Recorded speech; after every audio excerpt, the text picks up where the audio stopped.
This is a tutorial on how to draw a side profile of a character.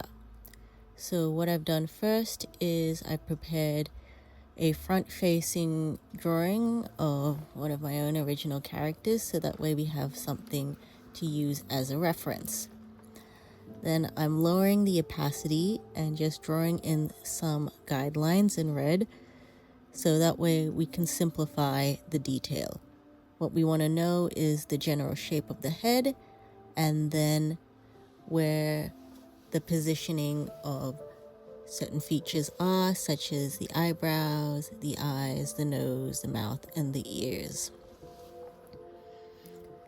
Next, I'm duplicating our front-facing drawing and putting it to the side and lowering its opacity so we can have it as a base for drawing the side profile. Then using the red guidelines we put in, I'm sketching in some of the facial features. It's kind of ugly at the moment, but I'm just blocking them in first, and afterwards, once I'm comfortable, I'm repositioning the elements. You want to make sure we have the nose forward, the brow bone forward.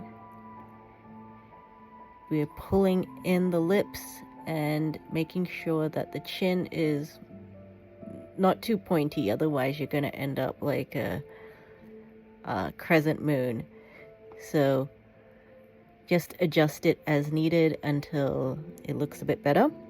After getting the face right, I'm just drawing the general shape of the head. The skull bulges deeper to the back of the head, so I'm just drawing that general shape. Drawing the chest and the shoulders and the neck. So you don't want the neck to be too skinny. You want it to connect to that back of the skull and coming in from underneath the chin. After drawing the general outline shape of the face and the shoulder areas, I'm gonna add in some light and shadow. So that's why we have our front-facing drawing as a reference, so we can see where those shadows are.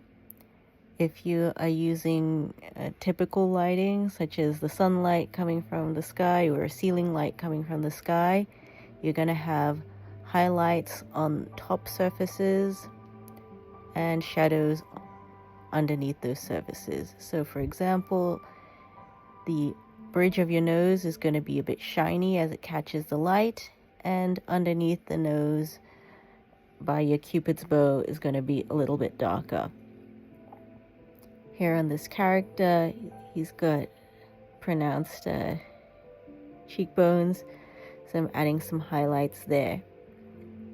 These highlights and shadows are helping add dimension to the character so it doesn't look too flat.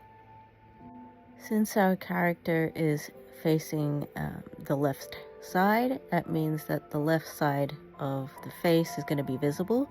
So I'm just drawing a line down the center of our character, the front view part of the character, so we can see. We want to make sure we draw the hair that's selected there on the right hand side. This is a good example of a character whose style is not symmetrical. So the facial features are symmetrical, but not the hair. So we want to first isolate the areas that we're going to be working with.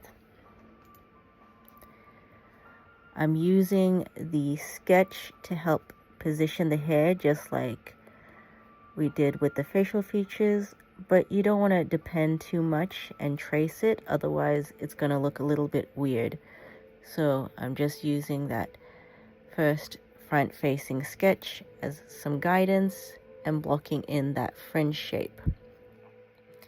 Now, because the fringe is positioned a little bit to the right rather than directly in the center, I'm having some of that hair go over to the backhand side of the face, as if the part is starting where you can see it, and it's finishing on the other side of the face. Since this character has short hair, I'm having the hair follow the shape of the skull. I'm making it a little bit loose because we're adding volume to that hair, and then adding in those details such as the pointy bits of the hair. Bringing back our sketch again.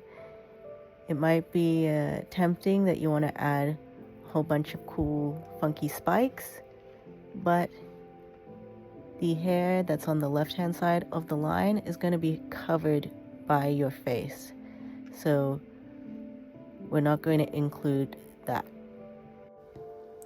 Once we have the general shape of our face, we can add in some details. So looking at our drawing, we can add in the earring, the details of the shirt, such as the studs and the zipper on the shoulder. Once you are comfortable with the sketch and you've gotten those details in, we can draw our outline for the general shape.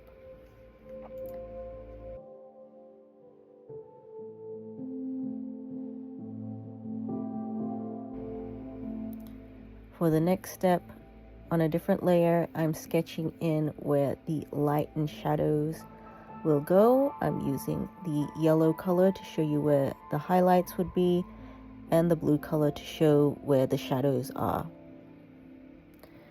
Some of them will be very similar to your front-facing drawings, such as we're having shadows underneath the nose, underneath the chin line cast onto the neck.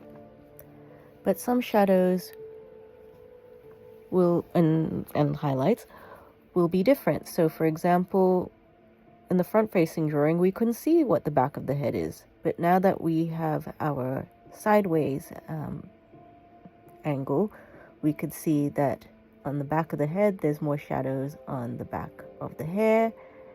That fringe that's covering the face is casting a shadow there as well.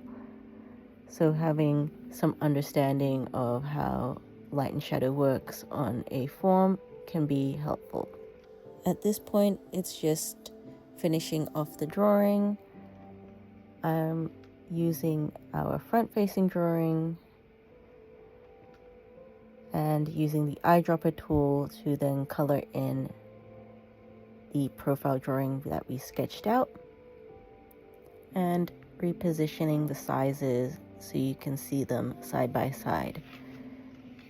Not all the time you're going to get it perfect, but by having those guidelines that we started off with, it helps you measure and position where the facial features are. And voila, we've reached the end, and here is the final artwork. If you like this video, etc., like, subscribe. I do tutorials and speed drawings and things like that. So anyway, see you later, and bye.